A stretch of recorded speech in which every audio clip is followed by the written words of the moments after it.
आवाज़ दबा दी गई और साज बज गए, खाकी और खादी के सारे राज बज गए।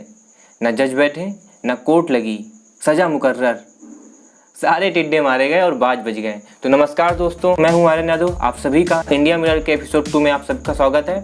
इससे पहले हम लोगों ने फ्यूल प्राइस कैसे हाइक होते हैं एपिसोड 1 में उसकी बात की थी, ठीक है ना। तो आज हम लोग कुछ रिसेंट जो सिनेरियो हुआ है हमारे कंट्री में उसकी बात करने वाले हैं, ठीक है। तो चलो स्टार्ट करते हैं। दोस्तों, क्या हो अगर किसी देश के सभी इंस्टीट्यूशन भ्रष्ट हो जाएं, या यूँ कहें कि सभी इंस्टीट्यूशन अपने मन मुताबिक काम करने लग और अपने हिसाब से न्याय देने लग जाएं, तो क्या वहाँ कानून राज कहलाएगा? तो क्या कथित तौर पे वहाँ न्याय हो पाएगा? इसका मतलब उस देश का भविष्य ना तो अब न्यायपालिका से होकर जाता है और ना ही उस देश के संविधान से होकर जाता है। दोस्तों, भी 2 मिनट पहले मैंने बात की इंस्टीट्यूशंस की, कि इंस्टीट्यूशन अगर भ्रष्ट हो जाए तो इंस्टीट्यूशन का वहाँ पर मेरा मतलब क्या था। किसी भी डेमोक्रेटिक कंट्री में 3 पिलर मेन होते हैं। वो 3 पिलर क्या हैं? पहला लेजिस्लेटिव, दूसरा एग्जीक्यूटिव और तीसरा क्या है? जुडिशरी। तीनों पिलर्स आपस में चेक एंड बैलेंस की पोजीशन रखते हैं। मतलब अगर किसी एक ने कुछ किया तो दूसरा टोकता है, कोई दोनों कर रहे हैं तो तीसरा टोकता है। तो आपस में बैलेंस करके चलते हैं। क्या हो अगर सिर्फ 2 सिस्टम से ही काम चलाया जाए, यानी सिर्फ 2 इंस्टीट्यूशन से ही काम चलाया जाए, यानी लेजिस्लेटिव एंड एग्जीक्यूटिव। सिर्फ वही अपना जो है वही निर्णय करेंगे, उन्हीं का जो मन आएगा वो करने वाले हैं। फिर जुडिशरी कहाँ रह जाती है, अर्थात डेमोक्रेसी का क्या मतलब रह जाता है? क्या हो सिर्फ पहले ही 2 इंस्टीट्यूशन से काम चलाया जाए या सिर्फ वही काम करें? तो फिर जुडिशरी का मतलब ही क्या रह जाता है, या डेमोक्रेसी का मतलब ही क्या रह जाता है? या हम यूं कहें, उस देश के जो 3rd पिलर है या 3rd इंस्टीट्यूशन है, सच में उसने अपनी आंखों में पट्टी बांध रखी और फिर सब अपने मन मुताबिक अपनी पूरी ताकत लगा के अपने हिसाब से न्याय करने में लग जाएंगे। यानी सिर्फ 2 सिस्टम, लेजिस्लेटिव एंड एग्जीक्यूटिव, सिर्फ यही अपने हिसाब से काम करने लग जाएंगे और न्याय जो है सड़कों या खेतों से होकर जाने लगेगा। तो क्या हम या उस देश की डेमोक्रेसी सही मायने में उस भ्रष्ट सिस्टम को पकड़ पाएगी, या उस भ्रष्ट सिस्टम का पता लगा पाएगी जो सही में उसके लिए रिस्पॉन्सिबल थे? तो क्या कभी उस भ्रष्ट सिस्टम का पता लग पाएगा? शायद नहीं। इस तरह से हर बार उस भ्रष्ट सिस्टम को बचा लिया जाएगा और वो हमेशा बचता रहेगा और अपनी तरीके से एक दूसरे नए अपराधी को जन्म देगा। दोस्तों, यहाँ पर एक सवाल आता है कि क्या किसी देश की जनता ये चाहेगी कि कोई अपराधी ना मारा जाए? जाहिर सी बात है, सब लोग उस देश की जितनी भी जनता होगी, अगर आप जनता हैं तो अगर आप किसी एक चीज़ के सपोर्टर हैं या किसी एक चीज़ के, तब आप नहीं इस चीज़ को समझ पाएंगे। लेकिन आप सिर्फ अगर जनता के हिसाब से सोचेंगे तो क्या किसी देश की जनता ये चाहेगी कि कोई अपराधी ना मारा जाए? बिल्कुल नहीं। अर्थात सब यही चाहेंगे कि वो मारा जाए। लेकिन क्या सिर्फ उस कुख्यात अपराधी को मार देने से काम चल जाएगा, या उसके पीछे की ताकतों को, या जिन ताकतों ने उसको मोस्ट वांटेड बना दिया हो, उस अपराधी को इस लेवल तक ला दिया हो, क्या उस सिस्टम को हमें नहीं पकड़ना चाहिए? उसकी बात नहीं करनी चाहिए? तो यहाँ पर 2 मेन चीज़ें आती हैं। उस अपराधी के साथ साथ जिस सिस्टम ने उसको बना दी, इस लायक बनाया, उस अपराधी को इस लायक बनाया, उस भ्रष्ट सिस्टम को भी पकड़कर सही न्याय देना चाहिए। यानी उसको भी वही दंड देना चाहिए जो उस अपराधी ने किया। उस पूरे भ्रष्ट सिस्टम को भी वही मिलना चाहिए जो उस अपराधी को मिला। हाल फिलहाल में अभी हम लोगों ने एनकाउंटर शब्द का नाम बहुत सुना। अगर एनकाउंटर की हम बात करें तो एनकाउंटर का मतलब ये होता है कि पुलिस किसी अपराधी को ले जा रही थी या पकड़ने गई, उसने उन पर गोलियां चला दी या उसने कुछ ऐसा किया जिससे पुलिस की जान को खतरा हो गया, तो पुलिस ने अपनी रक्षा में गोलियां चला दी तो अपराधी मारा गया। इसका मतलब होता है एनकाउंटर, ठीक है ना। लेकिन जब आप हाल फिलहाल या कभी भी पुराने भी दशकों में जाएंगे, जो पुलिस होती है उनकी सिर्फ एक ही थ्योरी होती है एनकाउंटर की, कि हम ले जा रहे थे, उसने हमसे गोली चलाई और वो भाग गया, हमने उसका एनकाउंटर कर दिया। तो अब यहाँ एक सवाल ये पैदा होता है, तो क्या एनकाउंटर सही है? क्या हमारे पास ऐसा कोई रास्ता नहीं है कि उस अपराधी को किसी तरीके से पकड़ में रखा जाए और उसको उस समय जान से न मारने की बजाय उससे वो सब राज निकलवाए जाएं जिससे वह यहाँ तक पहुँचा, या उस सिस्टम के बारे में पूरा खंगाला जाए जिससे इस हद तक वो पहुँच गया। या सिर्फ हमें सिर्फ इस चीज़ में ही खुश हो जाना चाहिए कि वह अपराधी मारा गया। सही मायनों में आप उनसे पूछिए जिनके साथ ये अपराध हुआ होगा, क्या वे सिर्फ अपराधी के मारे जाने पे खुश होंगे? क्या वे ये नहीं चाहते होंगे कि जिसने उस अपराधी को इस लायक बनाया उनको भी सज़ा मिले, उस भ्रष्ट सिस्टम को भी सज़ा मिले? सही मायनों में वो यही चाहते होंगे कि उस अपराधी के अलावा जिसने उसको इस लायक बनाया उनको भी सज़ा मिले।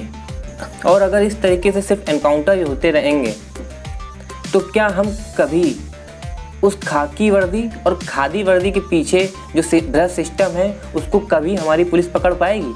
मैं ये नहीं कह रहा कि सभी पुलिस वाले करप्ट हैं, ऐसा कभी नहीं हो सकता है, लेकिन जो छुटपुट हैं, अगर किसी एक अपराधी को बढ़ाने में उस पुलिस महकमे के कुछ लोगों ने उसकी सहायता की, तो क्या उसको मार देने के बाद पुलिस कभी उन मुखबिरों का पता लगा पाएगी या उस भ्रष्ट सिस्टम का पता लगा पाएगी? अर्थात कभी नहीं लगा पाने वाली है। तो किस हद तक एनकाउंटर सही है, ये भी शेयर करूंगा कि हमारा संविधान या हमारी सुप्रीम कोर्ट एनकाउंटर के बारे में क्या बोलती है। तो दोस्तों, मेरे ओपिनियन में एनकाउंटर किसी भी हद तक सही नहीं है। इसके दो मेन रीज़न है।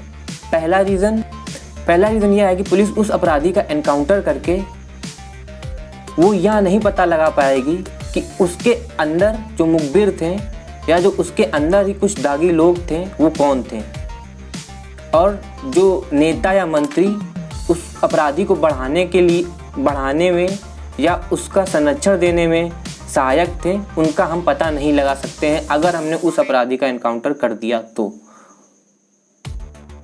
पुलिस ये कभी नहीं पता लगा सकती है एनकाउंटर करके कि सच में उस अपराधी को इस लेवल तक बढ़ाने में किन किन लोगों का हाथ था, चाहे फिर उस पुलिस के अंदर के लोगों का ही हाथ क्यों ना हो या बाहर के किसी मंत्री या किसी और नेता का। पुलिस ये कभी नहीं पता लगा पाएगी एनकाउंटर करके।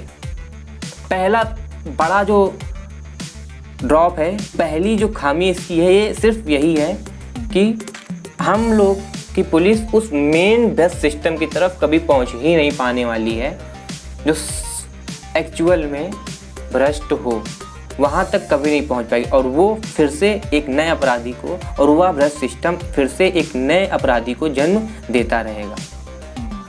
दूसरा मैं बताने वाला हूँ, ये शायद आप सब लोग को आश्चर्यचकित कर दे, ठीक है ना। और दूसरा जो मैं बताने वाला हूँ, इसके पहले आप 2018 में जाइए। इंडिया टुडे ने एक इन्वेस्टिगेशन की थी फेक एनकाउंटर्स पर।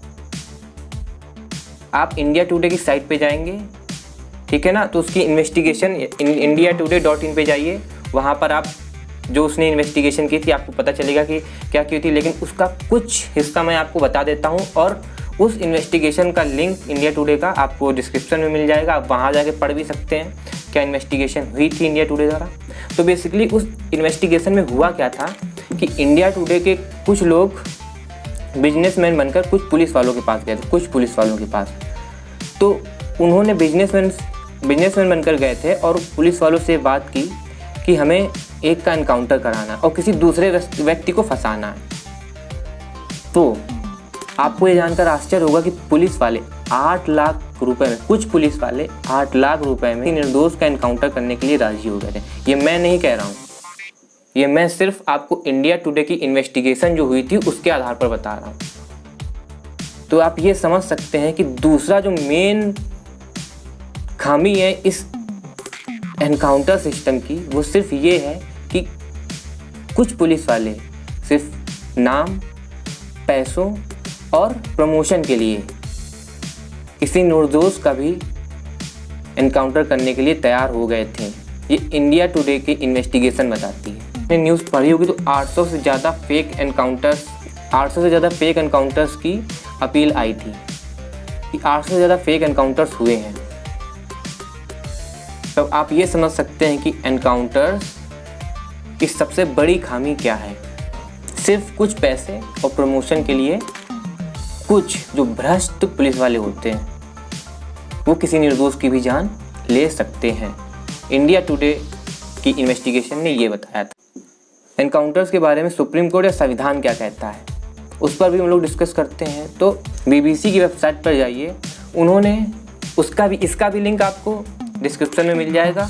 उन्होंने बाकायदा पूरे अच्छी तरीके से समझाया है कि अनुच्छेद 21 आर्टिकल 21 क्या कहता है इन सब चीज़ों को लेकर। और आपको सच में जानकर आश्चर्य होगा कि वहाँ पर एनकाउंटर शब्द या एनकाउंटर का फेवर ही कहीं नहीं किया गया है। हाँ, वहाँ पर कुछ में इनको प्रावधान, पुलिस वालों को प्रावधान दिया गया है कि कब ये कर सकते हैं, लेकिन एनकाउंटर को सपोर्ट किया ही नहीं गया है किसी भी हालत में। तो BBC ने क्या बोला है आपके स्क्रीन पर आ रहा होगा। जैसा कि आप साइट पे देख पा रहे होंगे, मैंने BBC की साइट खोली हुई है और आप लोग भी जाके देख सकते हैं, ठीक है ना। मैं इसका लिंक आपको दे दूंगा।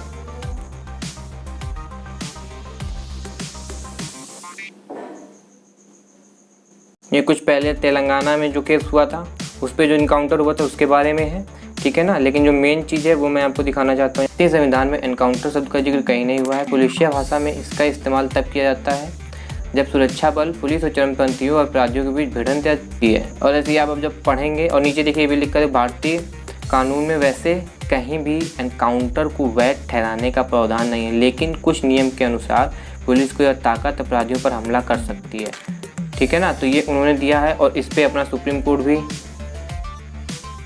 कुछ बोलता है कि क्या गाइडलाइंस होती हैं जब आप कर सकते हैं। वो गाइडलाइन आप जाएंगे यहाँ पर। ये 23 दिसंबर 2014 को भारत के तत्कालीन मुख्य न्यायाधीश RM लोढ़ा और जस्टिस फली निर्मन की बेंच ने कुछ बताया था कि क्या क्या होनी चाहिए, क्या प्रावधान होने चाहिए। तो आप यहाँ से जाके इसकी पूरी जानकारी ले सकते हो, पढ़ सकते हैं कि एक्चुअल में क्या होता है, ठीक है ना। वीडियोस कैसी लगी, ठीक है ना। अगर आपको कुछ वैल्यू मिली हो या आप कुछ नया सीखने को मिला हो तो प्लीज़ वीडियो को लाइक कीजिए और हमारे चैनल को भी सब्सक्राइब कीजिए और ज़्यादा से ज़्यादा लोगों तक शेयर भी कीजिए, ठीक है, जिससे हम लोग आपको और वैल्यू कंटेंट ऐड करते रहें। और अगर आप किसी और टॉपिक्स पे ऐसी वीडियो चाहते हैं तो प्लीज़ आप कमेंट बॉक्स में कमेंट कर सकते हैं, ठीक है। और तो ठीक है, तब तक के लिए हैव अ गुड डे।